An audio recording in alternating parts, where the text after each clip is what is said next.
বছর কত মানুষ সড়কে মারা যায়, প্রত্যেক দিন কতটা মারা যায়। মোটামুটি আমরা যারা রাস্তায় চলি তারা সকলেই সড়ক, বিশেষ করে সড়কের এই দুর্ঘটনার ভয়াবহ চিত্র আমরা জানি। বিশেষ করে আজকে আসার সময় আমি নিজে হয়তো খুব বেশি ভয়ে আল্লাহ বাঁচিয়েছে, আমরা এদিক থেকে আশা করছি। আর আপনার যেটা বললেন যে আপনার 4 মাস ওই দিক থেকে আরেকটা লেগে গেছে এখানে বেশি পয়েন্ট। আপনার ঢাকা শহরে চলতে গেলে এই ধরনের অনেক ঘটনা ফেসবুক নিজেও 2-3টি ঘটনার সম্মুখীন হয়েছে।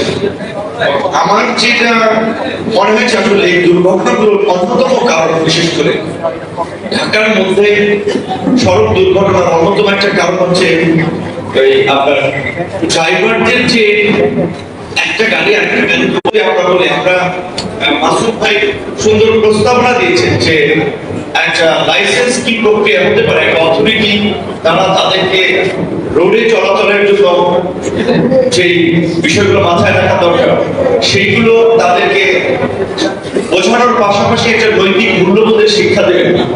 এখন আমাদের যে সংস্থাগুলো এই কাজগুলো করে, বিশেষ করে বিআরটি এর কথা বলি, অন্যান্য জায়গায় বলি, আপনি ঘরে বসে লাইসেন্স পাবেন, আপনার কোনো ওই জায়গায় কোনো পরীক্ষা দিতে হবে, আমরা তার প্রতিকার পাই না। এমনকি এটা অনেকে বলে থাকেন এবং এটা বাস্তব, বিভিন্ন বিশেষজ্ঞরা বলেছেন যে একটা দেশে আইনের শাসন কতটুকু আছে সেটা দেখার জন্য আপনি সেই দেশের ট্রাফিক সিস্টেমের দিকে তাকাবেন। যেই দেশের ট্রাফিক সিস্টেম যত উন্নত, সেই দেশের আইনের শাসন তত শক্তিশালী। যেমন আমি মিডল ইস্টের কথা, আমরা বিভিন্ন দেশে অনেকেই জানি, মিডল ইস্টের দিকে দেখেছি যে আমাদের সমস্ত লোকজন যারা গাড়ি ড্রাইভ করে, সিট বেল্ট বাঁধা থেকে শুরু করে আপনার গতি, একটা লেন আছে আলাদা, ওই লেন গতি চালানো, মানে গতি মেনে গাড়ি চালানো, কিংবা অন্যান্য সব ক্ষেত্রে তাদের যে সচেতনতা, বাইরের দেশে এটা আছে, আমাদের দেশে যেটা নাই। আমাদের সেই যে যেখানে সেখানে গাড়ি পার্কিং, রাস্তার ফুটপাত দখল করে আপনার দোকানদারি, এইগুলো কিন্তু রাজনৈতিক ছত্রছায়াই হয়। তাহলে যেটা বলেছে, একটা তার বক্তব্যে সভাপতির পক্ষে বলেছে যে আমি 32 বছর ধরে কাজ করতেছি, যে 24 বছরে যে স্বাধীন হয়েছে, কিন্তু 32 বছরের সড়ক নিরাপদ হয় না। কারণ যাদের নিয়ে ভুল ছাড়াবেন তাদেরই তো কোনো গাড়ি চলবে না, কিংবা হরতাল অবরোধ কেটে দেওয়া। এই ইনায়েতুল্লাহ থেকে কয়েক হাজার কোটি টাকার মালিক, ইনায়েতুল্লাহ পালিয়ে গেছে, তার যে না পরিবহন এক জায়গায় নাকি গাড়িগুলো কি পালিয়ে গেছে না প্লেন দিয়ে তুলে নিয়ে গেছে, নাকি জাহাজে করে বাইরে পাচার করে দিয়েছে, সব কিন্তু নাম করে, নাম বদল করে একটা বড় একটা সিন্ডিকেট চালাচ্ছে।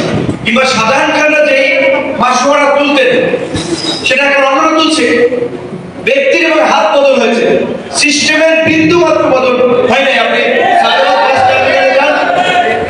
পুলিশ জানে কি করে ফুলবাড়ি আছে, মহারানি যান, গাবতলি যান, একটা জায়গাতেও চাঁদাবাজি, দখলবাজি আটটা বন্ধ হয়।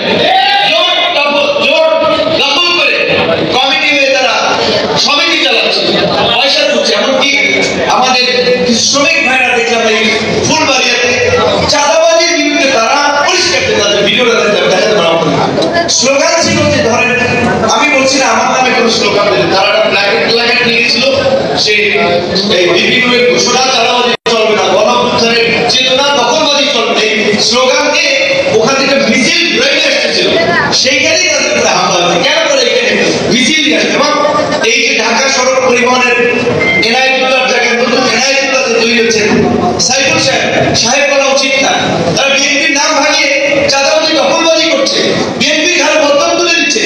এই লোকগুলো বিএনপির জন্য কি করছে আমি জানি রাজপথে তো দেখি নেই খুব বেশি আন্দোলন। আমরা তো এই সালাম ভাইদের সাথে মহানগর কেন্দ্রীয় সবার সাথে আন্দোলন সংগ্রাম করেছি, তো তারা বললাম যে আপনারা কি লোক বসেছে যে এইভাবে একটা লোক মিছিল করতে গেল, সেখানে আমরা করলো, সে আমার বলছে আপনি আপনার লোকেরা প্রোগ্রাম করে তাদেরকে প্রেস ক্লাব করতে বলবেন, সোলার উদ্ধারে করতে বলবেন, শাহবাগে করতে বলবেন, ওইখান থেকে কেন মিছিল করা যায়?